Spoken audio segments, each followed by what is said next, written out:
wabarakatuh.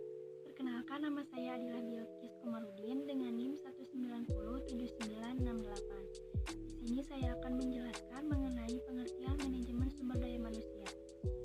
Manajemen sumber daya manusia adalah suatu ilmu atau cara bagaimana mengatur hubungan dan peranan sumber daya yang dimiliki oleh individu secara efektif dan efisien serta dapat digunakan secara maksimal sehingga mencapai tujuan bersama perusahaan, karyawan, dan masyarakat menjadi maksimal.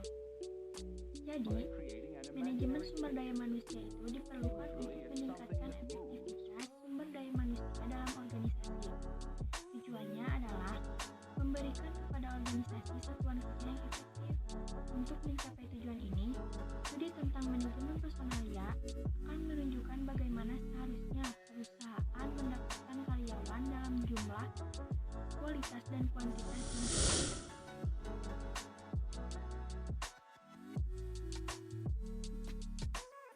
Assalamualaikum warahmatullahi wabarakatuh.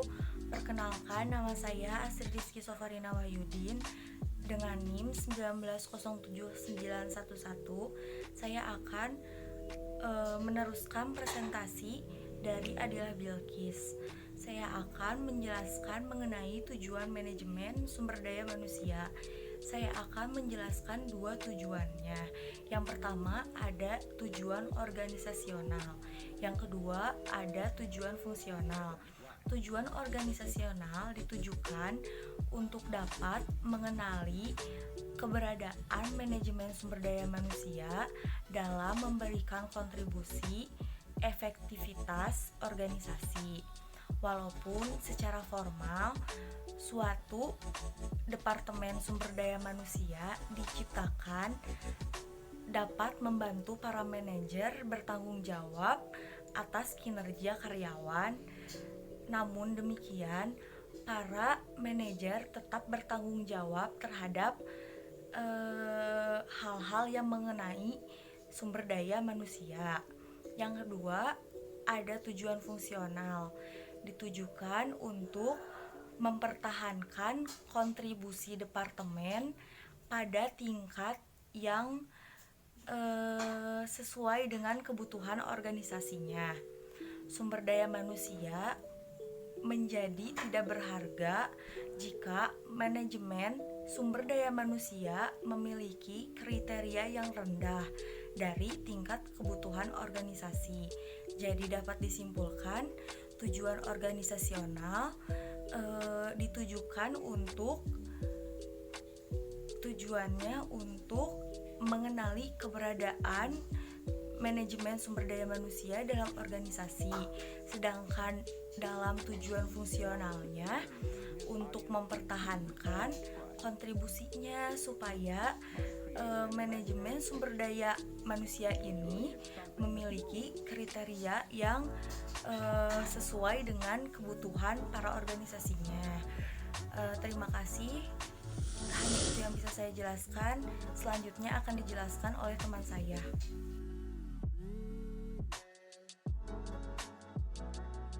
Perkenalkan, nama saya Diniati Widodo dengan NIM 1908513. Saya di sini akan menjelaskan fungsi pengarahan dan fungsi pengendalian. Pertama itu ada fungsi pengarahan. Fungsi pengarahan itu keinginan untuk membuat orang lain mengikuti keinginannya dengan menggunakan kekuatan pribadi atau kekuasaan jabatan secara efektif atau pada tempatnya demi jangka panjang perusahaan. Lalu selanjutnya fungsi pengendalian. Fungsi pengendalian itu sebuah usaha sistematik dari manajemen untuk mencapai tujuan dengan membandingkan kinerja dengan rencana awal, kemudian melakukan langkah perbaikan.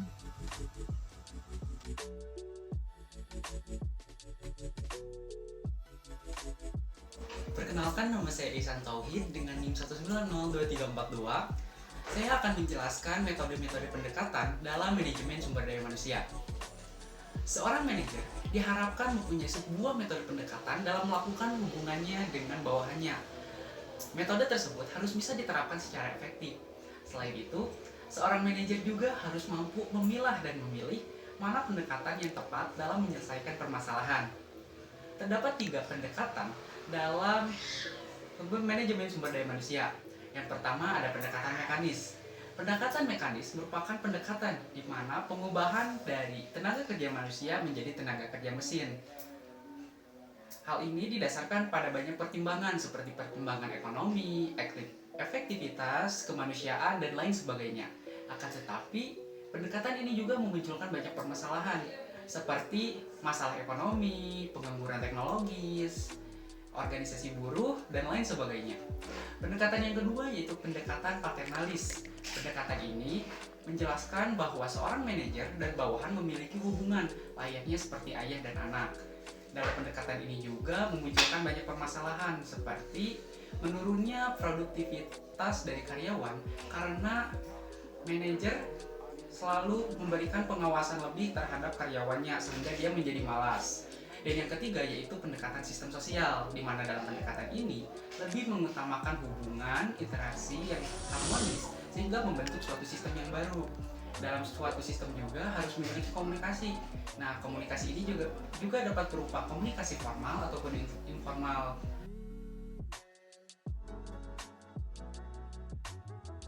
Nama saya Maulidania Manawila. Saya di sini akan menjelaskan fungsi-fungsi dalam manajemen sumber daya manusia. Sebagai yang telah dikemukakan pada bab pendahuluan, fungsi-fungsi manajemen sumber daya manusia dibagi menjadi dua. Yang pertama adalah fungsi manajemen dan yang kedua fungsi-fungsi operasional. Berikut akan saya jelaskan satu persatu. Yang pertama adalah perencanaan. Semua orang mengetahui bahwa perencanaan adalah bagian dasar sumber daya manusia. Perencanaan berarti penentuan program kerja sumber daya manusia dalam rangka membantu tercapainya sasaran atau tujuan organisasi tersebut. Perencanaan mengembangkan fokus dan fleksibilitas suatu organisasi yang memiliki fokus untuk mengetahui apa yang sangat disukai dan apa yang sangat dibutuhkan. Terus ya, dalam manajemen sumber daya manusia ini, pengorganisasian adalah suatu kegiatan pengaturan sumber daya manusia atas sumber daya fisik lain yang dimiliki oleh perusahaan untuk menjalankan rencana yang telah ditetapkan serta mencapai tujuan bersama. Pengorganisasian merupakan sebuah aktivitas penataan sumber daya manusia yang tepat dan bermanfaat bagi manajemen dan menghasilkan penataan untuk karyawan. Dan fungsi pengorganisasian dalam suatu kegiatan pengaturan pada sumber daya manusia dan sumber daya fisik yang dimiliki untuk perusahaan yang organisasian merupakan sebuah aktivitas penataan sumber daya manusia yang tepat dan bermanfaat bagi manajemen dan menghasilkan penataan dari karyawannya. Hal pokok yang perlu diperhatikan dalam pengorganisasian pertama adalah menentukan arah dan sasaran suatu organisasi. Yang kedua adalah menganalisa beban kerja masing-masing di satu organisasi. Yang ketiga adalah membuat job description atau urutan pekerjaan. Yang keempat adalah menentukan seorang atau karyawan berdasarkan atas pertimbangan arah dan sasaran beban kerja dan urutan kerja dari masing-masing.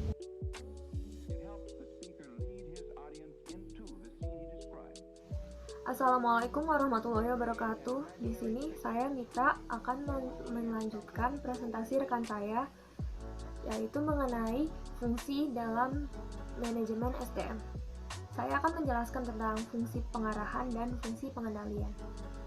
Pengarahan adalah keinginan untuk membuat orang lain melakukan keinginannya dengan menggunakan kekuatan pribadi ataupun kekuasaan jabatan yang efektif dan pada tempatnya demi kepentingan jangka panjang perusahaan.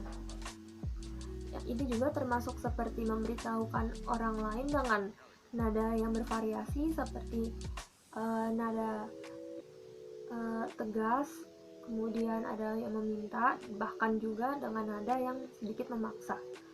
Ini ditujukan agar tugas-tugas dapat terselesaikan dengan baik. Dengan adanya fungsi pengarahan ini diharapkan dapat terjadi adanya kesatuan pengarahan, adanya hubungan dengan bawahan dan juga adanya timbal balik yang langsung. Kemudian fungsi pengarahan ini memiliki karakteristik yaitu seperti pervasif function, continuous activity, human factor, creative activity, executive function, dan delegate function.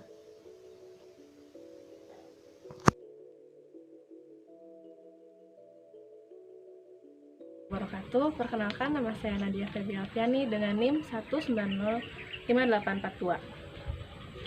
Di sini saya akan menjelaskan peranan manajemen sumber daya manusia. Pengimplementasian manajemen sumber daya manusia memberikan berbagai manfaat bagi perusahaan ataupun pengorganisasian. Peranan manajemen sumber daya manusia menetapkan dan merencanakan program-program kepegawaian yang mencakup masalah-masalah sebagai berikut. Yang pertama yaitu ada menetapkan jumlah, kualitas, dan penempatan karyawan yang sesuai kebutuhan perusahaan berdasarkan job description, job specification, job requirement, dan job evaluation. Yang kedua, menetapkan seleksi dan penempatan karyawan. Seleksi di sini seleksi di saat karyawan melamar ke perusahaan dan akan ditempatkan di bagian apa. Yang ketiga yaitu menetapkan kesejahteraan, pengembangan, promosi, dan pemberhentian karyawan. Kesejahteraan di sini yaitu kesejahteraan seperti asuransi, dana pensiun, dan lain sebagainya. Lalu promosi di sini itu promosi kenaikan jabatan, dan pemberhentian di sini maksudnya yaitu pemberhentian baik itu di PHK maupun pengunduran diri. Yang keempat, peranan manajemen sumber daya manusia yaitu meramalkan permintaan dan penawaran sumber daya manusia di masa yang akan datang. Maksudnya yaitu manajemen sumber daya manusia akan mengetahui sumber daya manusia seperti apa yang akan ada di masa depan atau masa. Assalamualaikum warahmatullahi wabarakatuh. Perkenalkan, nama saya Yogan Sugianto dengan NIM 1906024. Di sini saya akan melanjutkan presentasi dari Nadia Febi mengenai peranan manajemen sumber daya manusia.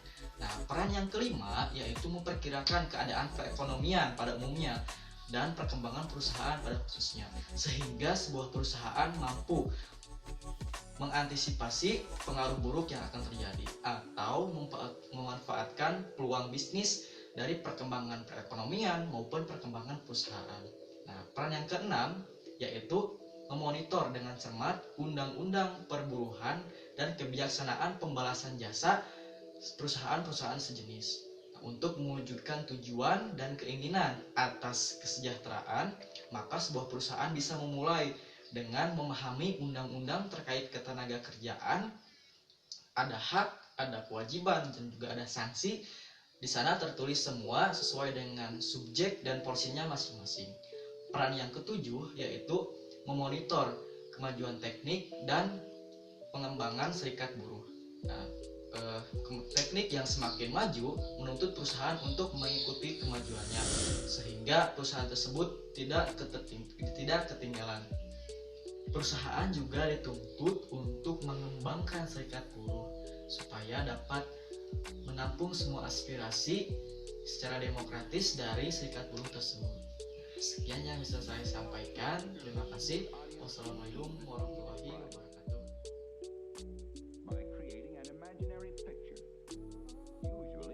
Selanjutnya, saya Zahra Rihada Laisya akan menjelaskan dari peranan manajemen sumber daya manusia. Nah, yaitu melaksanakan pelatihan dan penilaian kinerja prestasi karyawan. Nah, maksud di sini itu adalah meningkatkan saling pengertian antara karyawan tentang persyaratan kinerjanya dan memberikan peluang kepada karyawan untuk mengeluarkan keinginan dan aspirasinya. Maksud di sini itu kita harus mengetahui kinerja karyawan dari awal hingga saat ini, apakah dia meningkat ataukah menurun. Setelah kita mengetahui, kita dapat mengevaluasi karyawan tersebut.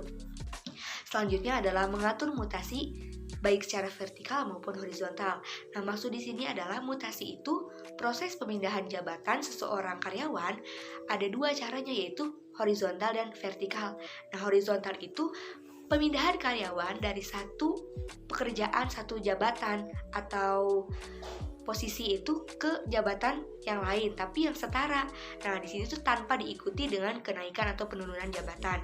Nah, ada manfaatnya dari mutasi horizontal, yaitu untuk memenuhi karyawan di bagian lain, untuk memenuhi keinginan karyawan, dan untuk memberikan motivasi kepada karyawan tersebut. Yang kedua itu adalah secara vertikal.